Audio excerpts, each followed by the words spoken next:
ইতিমধ্যে আমাকে অভিযোগ দিয়েছে। প্রথমে আপনাদেরকে দেখাই, পরে দেখেন ডিজিটাল ক্যাটাগরি লেখার এর নিচে লেখা থাকবে সি ইনফো বা অ্যাবাউট, এইরকম লেখা থাকবে। আপনারা এখানে চাপ দিবেন। এখানে চাপ দেওয়ার পরে একটু নিচে স্ক্রল ডাউন করে চলে যাবেন। এখানে দেখেন গো টু এড লাইব্রেরি, এখানে দেখেন সিস্টেম স্ট্যাটাস লেখা। এই সিস্টেম স্ট্যাটাস এর উপরে আপনারা চাপ দিবেন।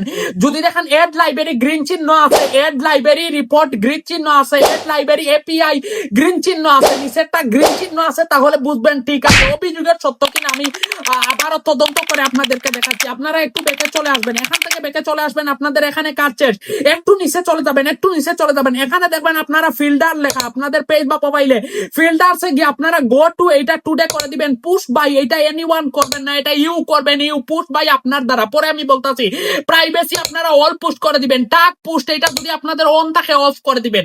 আপনারা অনেকে আমার কাছে অভিযোগ দিয়েছেন যে সাব্বির ভাই আমরা পোস্ট করলে আমাদের পোস্ট গুলো অনেক দেরিতে পেজ বা প্রোফাইলে আপলোড হয়, আমরা পোস্ট করলে আমরা পোস্ট গুলা খুঁজে পাই না। আপনারা প্রথমে এটা দেখবেন যে সিস্টেম স্ট্যাটাস ঠিক আছে নি। যদি দেখেন ঠিক আছে, ফিল্টার এইটা এই সমস্ত সেটিং ঠিক করে নিয়েন, তাহলে আপনাদের আশা করি এই সমস্যা হবে না। এখানে ইস্যু দেখতে পারবেন আর এটা ঠিক করে নেন। ভিডিওটা সর্বোচ্চ পরিমাণ শেয়ার দেবেন। নতুন হয়ে আমার পেজ বা প্রোফাইলটা ফলো দেন। টেকনিক্যাল ভিডিও আমি বানাই, আপনাদের যে কোনো সমস্যা আমার পেজটা ফলো করলে দেখতে পারেন।